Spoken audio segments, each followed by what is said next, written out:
Good morning, everyone. How are you today? I just want to take a moment to acknowledge that we're meeting on the traditional lands of the Huron-Wendat, the Seneca, and most recently the treaty lands of the Mississaugas of the Credit. And I just want to say how much I'm looking forward to the House being back in session next week. You know, MPPs were elected to do a job, and that's to serve our constituents here at Queen's Park. And it's unfortunate that that's taken a back seat for politically motivated reasons. But I can tell you, I've been busy over the last 5 months, traveling across the province on 2 leaders' tours and taking a lot of time to meet with my constituents in Guelph.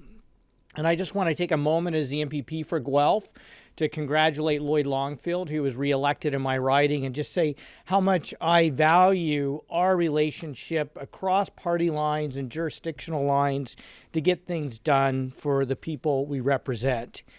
And I think we need more of that at Queen's Park. So I want to take a moment to reflect on the federal election. Almost universally, people are saying how ugly this election was. The hyperbolic tone, the half-truths, the baseless accusations, and character assassinations, and the negative campaigning. The split results clearly show that Canadians were not overly thrilled with the behavior of the traditional parties. And so let's not forget that the tone at Queen's Park has just been as toxic over the past year, with many days here descending into cheerleading and excessive heckling. It only serves to divide us, and we must all do better. The government, the opposition parties, to find common ground. Because we were elected to build Ontario up, not tear each other down. And so I will continue to do my best to put collaboration over confrontation, to put solutions over slander. And in that spirit, I want to acknowledge that the government has changed its position on a number of cuts. And it did make a deal with CUPE workers. But we need more. More listening, more dialogue, more consultation, more collaboration, and especially more respect. Good outcomes do not come from cutting first and thinking later. And if the Premier is truly interested in setting a more positive and constructive tone at Queen's Park, then I would encourage his government to look at my private member's bill to protect drinking water for over 200,000 people in the Guelph region. Bill 71 is modeled after previous conservative legislation. It is based on legislation that's been put forward by NDP, Liberal, and Conservative MPPs. And so what better sign of a renewed, less toxic legislature if we could work across party lines to pass the first ever green piece of legislation in Ontario's history. From where I sit, there was another thing missing from this election, and that's vision. Vision with ideas for inspiring people and giving them hope for a better future.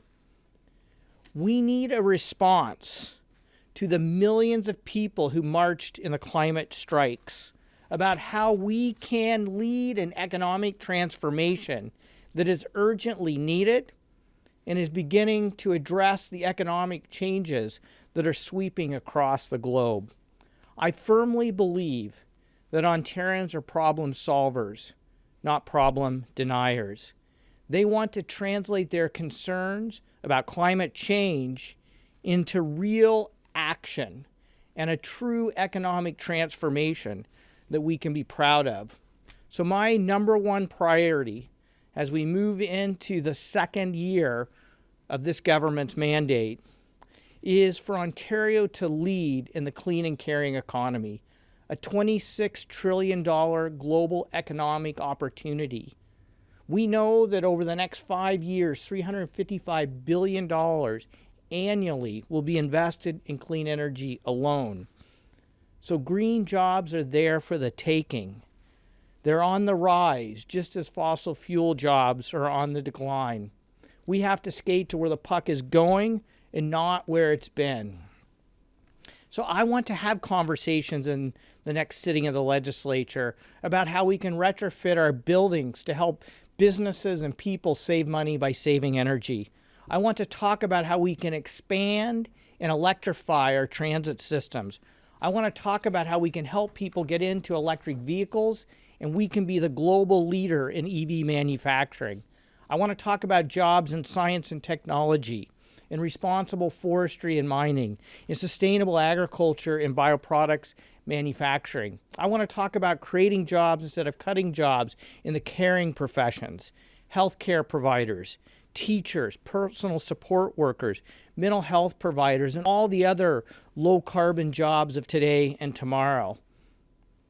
We should see this transformation not as a reluctant chore of fighting the climate crisis, but as a golden opportunity to build a bridge to the future that we can all walk across together. But unfortunately, this government isn't delivering either on climate action or the jobs of the future.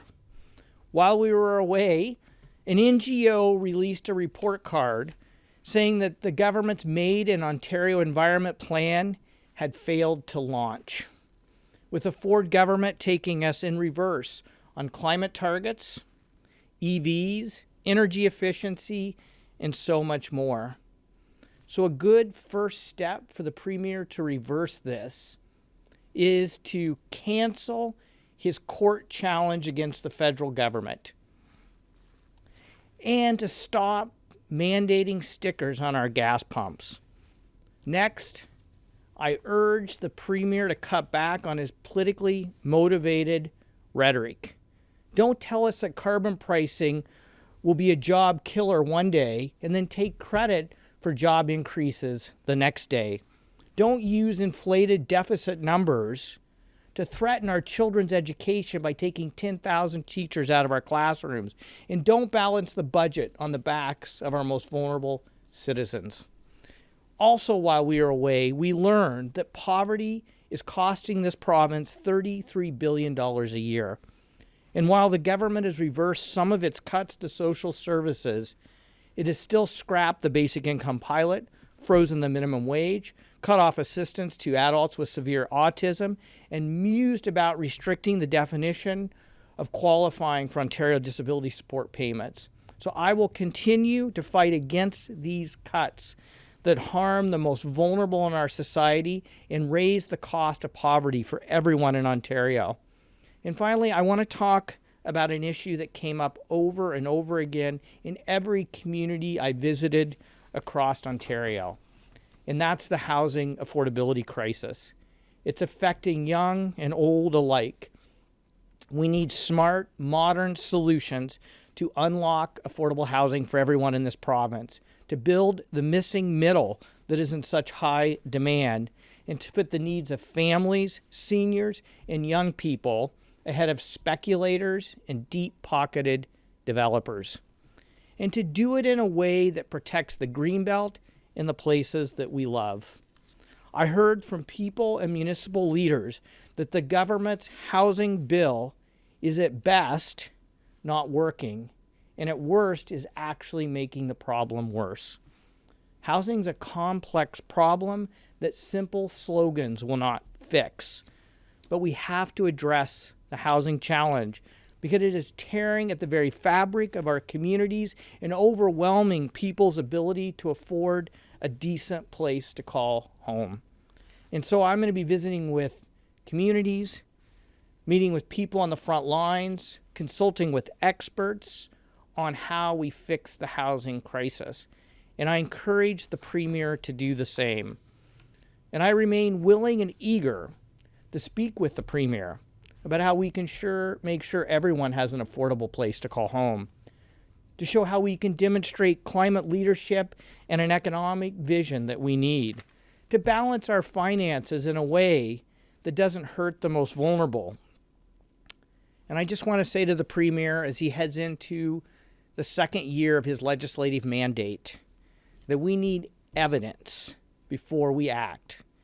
We need to find the best solutions, regardless of which party puts them forward. Too much depends on getting this right. And we need the Premier to start governing and stop campaigning, to set a new, less partisan tone at Queen's Park, to start working with other parties to put people first. I'm ready for Queen's Park to get back to work, and I'm happy to take any questions that you might have. So are you hopeful that the tone will change? I am hopeful. You know, the speaker put out a memo, the speaker and the assistant speakers put out a memo over the summer suggesting that the tone needs to change at Queen's Park, offering some suggestions of how it would change. And I'm hopeful that the government itself has indicated that it wants to see a change in tone. Just before walking in here, we had a meeting with the House leaders. It was a good start to the new legislative session that independents are now being included in those conversations. And I'm hoping that, that's a step in the right direction to setting a new tone for the next sitting. Because you were not included before. We were not included in the House leaders. We met once with the House leaders, but after that, we're not included in the regular meetings. And I think it's important. We have an unprecedented number of independents in the legislature historically right now. And I think it's important to ensure that those independent voices are included in the conversations around how the House is going to work and what the agenda is going to be. The Premier was asked today about the carbon tax court challenge, and he said that he's still pursuing it, and he says, quote, "We'll see it through and see what happens." What does that tell you about their approach now with this carbon tax court challenge? Well, it tells me I prefer the Premier that was in place while the federal election campaign was going on instead of the Premier that we have now that the election is over. Because it was just a month or so ago that the Premier indicated that democracy would rule the day. He would let Canadians speak, and if they said they want to continue with carbon pricing, he would stop wasting our money on the court challenge. Well, clearly that's not the case. I mean, the people of Canada have spoken. 2/3 of Canadians voted for a political party that supports carbon pricing. I mean, we may disagree on the particulars, but 2/3 voted for a party that supports carbon pricing, including an overwhelming number of Ontarians voted for carbon pricing. And so I don't understand why the Premier would continue to waste our tax dollars on a court challenge that he has no hope of winning and that the people of Ontario clearly don't want.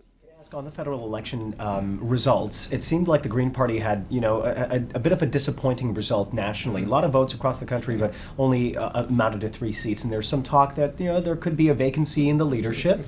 A lot of people talk about Mike Schreiner as potentially being a federal Green Party leader. Any interest in that? Well, first of all, I just want to say that it was a historic accomplishment for the Green Party of Canada. A year ago, they had 1 seat. Now they have 3 seats. Over 1 million people voted for the Green Party. As a matter of fact, if we had proportional representation, the Greens had almost the same number of votes as the Bloc, yet we have 3 seats and they have, 24 seats. So, I think to me that's more of an indication of our outdated electoral system and how it doesn't work in representing the democratic will of the people of Canada. In terms of my own personal political future, I love being the leader of the Green Party of Ontario. I thoroughly enjoy being an MPP here at Queen's Park, and I have no other ambitions right now other than to lead the Green Party of Ontario into the next provincial election and see our seat count rise in the same way you're seeing a number of Greens being elected across the country. You talked about the tone of the legislature, and I'm wondering what the bar would be in your mind to judge that change by, if there is a change. I mean, what are you looking for in terms of the behavior of the government that would convince you that things have turned around? Well, I mean, first of all, let's stop the hurling of insults back and forth, really between the government and the official opposition. I mean, obviously, we're going to disagree, and obviously there are times when passions will run high, but I think the insults going back and forth, they're disrespectful of the House, and therefore disrespectful of the people of Ontario. That's first. Second of all, these trained seal clapping, every few minutes. I think it just makes the government look ridiculous, quite frankly, and I think the people of Ontario see through it. So let's tone it down. I mean, the occasional exciting standing ovation here and there, but to do it multiple times over every question period, and at times to do it, I mean, there were times when the speaker, came into the House and said, this is not going to be tolerated. And then 5 minutes later, the government was back doing it. So I think those types of actions, let's tone it down. I mean, obviously we can disagree. Obviously we can have some passionate debate, but let's do it in a respectful way. And then I'm hoping that the new House leadership will work to start looking at how do we move private members' bills through the legislature, given the fact that we do have such an unprecedented number of independents in the House now. I think that's a golden opportunity to show goodwill across party lines to, not only move government legislation through, but also to look at private members' bills where you do have cross-party support. You mentioned that we've seen several times the speaker essentially scold, the MPPs in the House during question period. What's different now? What do you think is going to, yes, he sent out the memo, but he's also talked about this before. So what kind of gives you hope that there's going to be any sort of change this Yeah. fall? I think some of the hope for me has just been the public conversation that's been happening both in the media and just among the general public, that they're dissatisfied and actually and disappointed with the way in the tone of the legislature and the way in which the government has been the premier especially has been approaching it. I think it's reflected in the premier's poll numbers. I can tell you in all the I did a number of town halls over the last 5 months in communities across the province, and the biggest applause line I think I received at any of those town halls was talking about toning down the hyperpartisanship and the toxic nature of the legislature and having a more respectful tone. And so I think that's what Ontarians want. I think the Speaker's desire to make that happen is certainly evident. And my hope is that the government did say over the summer that they were looking at changing the tone, that they had heard that people were dissatisfied with the tone here in the legislature, and let's hope they now act on that. We haven't seen much of the premier lately, but we've seen him a little bit in the last few days. Do you notice a little switch or a little change in his tone? Well, it's hard to say at this point because I thought they would let him out of the witness protection program, but we seem to still have media restrictions around the premier, even post-federal election, which we saw with the C.D. Howe speech the other day. So I think, we're going to see that once the premier is fully available and accessible to the public. I was hoping that would happen this week, but I guess we'll have to wait till Monday. I'm assuming he'll be in the legislature for the opening on Monday. Make of that strategy? I mean, is this a symptom of the Premier's own staff and cabinet not trusting him to speak publicly about issues? Yeah, I'm not for sure. I mean, I certainly understood the political strategy and concerns around the Premier's affecting the federal Conservative campaign. But now that the federal election is over, you would think, I believe he's the only Premier who hasn't held a media availability to talk about, how Ontario is going to interact with the new federal government, or just even reflecting on the province's response to the federal election. And so I'm disappointed, quite frankly, that the Premier hasn't made himself available this week. I believe all the opposition leaders are making themselves available this week. So you know what? I think the people of Ontario deserve to hear from their Premier. Mike, you want more than a tone change, though. You want the government to change what it's actually doing. They've done a number of retreats. Do you see an opening for any other policies they've enacted or they've announced that they might walk back in the next when the House comes back? I mean, do you see any hope there for another win?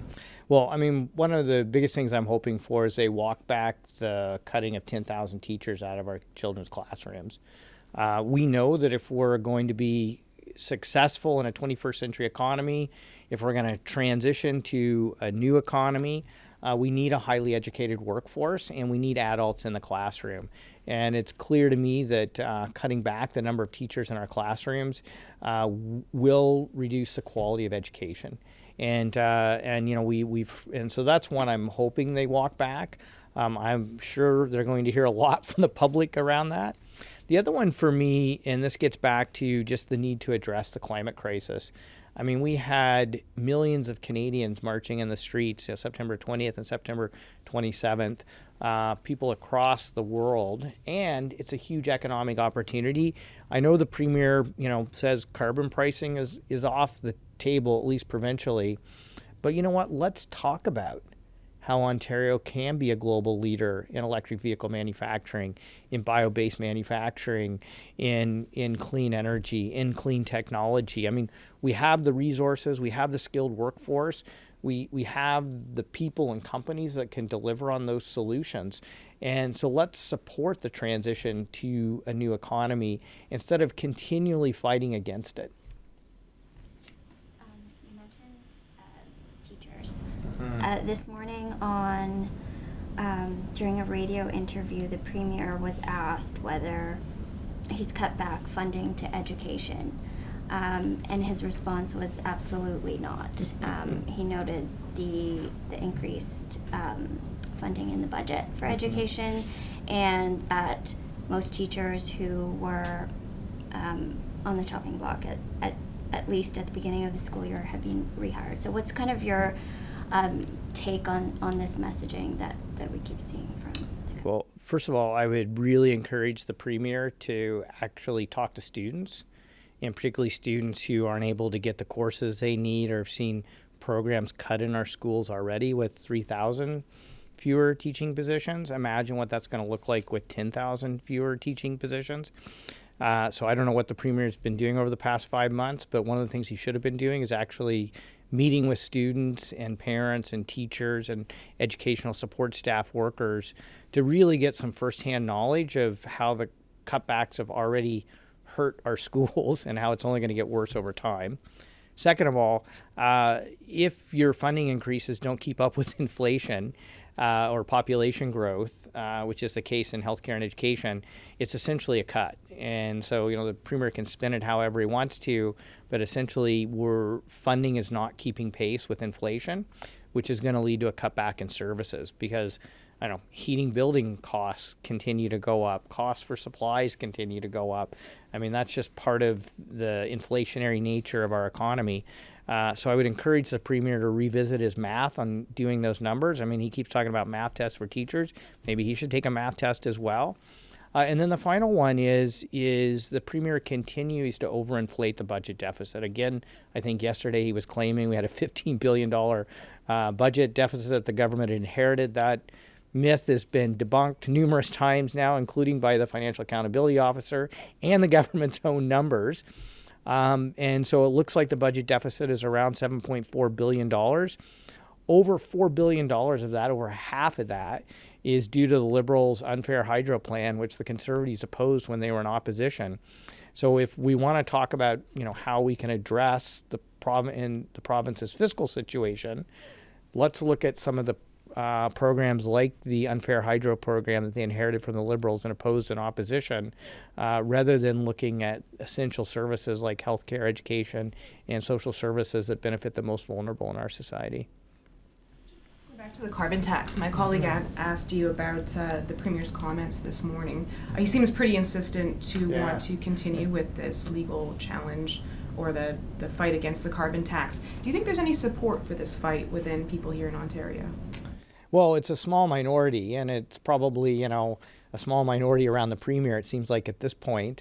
But the Premier was elected partly on a mandate to be fiscally responsible, and how fiscally responsible it is to continue to waste our taxpayer dollars on a court challenge that he's already lost once, that other jurisdictions are losing, that New Brunswick is essentially dropped now, but yet the Premier continues to just plow forward kind of blindly without sort of thinking through what the fiscal implications of it are, nor thinking through what the jurisdictional implications are in terms of our relations with the federal government. I mean, if we want funding for transit and infrastructure and other programs, it's hard to make that case for Ontario when the Premier is literally suing the federal government on an issue that they clearly want to mandate in the election on, and that the Premier even suggested a few months ago that he would drop one if the people spoke, and the people have spoken. Now the Premier needs to listen. Mike, don't you think that the province could seek some middle ground here with the federal government. In effect, Ontario has a price on carbon for large emitters. Yes. They don't seem to want to admit that, but Premier Kenny in Alberta signaled that, you know, Alberta is doing that, and he felt like there might be some middle ground. Should the province not try to forge that path? It's certainly a path the province could look at, but the bottom line is, for the federal climate plan to work, the plan has to show how you're going to reduce emissions to achieve our targets. And the current so-called Made in Ontario Environment Plan doesn't accomplish that. So even if they were implementing the plan, it wouldn't hit our targets, according to any expert analysis I've seen. But the problem is they haven't even launched the plan at this point, essentially a year after putting it out there. So I think that's the ground the Premier needs to start on. But, you know, the other conversation that needs to happen is the Premier's actually advocating that 8 in 10 Ontarians get a tax increase. Because right now with the rebate program, 8 in 10 Ontarians get more money back from the carbon fee and rebate program than they actually pay into it. So essentially, if the Premier gets his way, he's actually advocating a tax increase on 8 in 10 Ontarians. And I don't think that's what people want. Thanks, Mike. Okay, great. Thanks. I suppose we'll see you all on Monday. It should be an exciting day. Absolutely. So thank you. Yeah, my caucus is under strict instructions. I believe I have them under control. I've asked them not to heckle.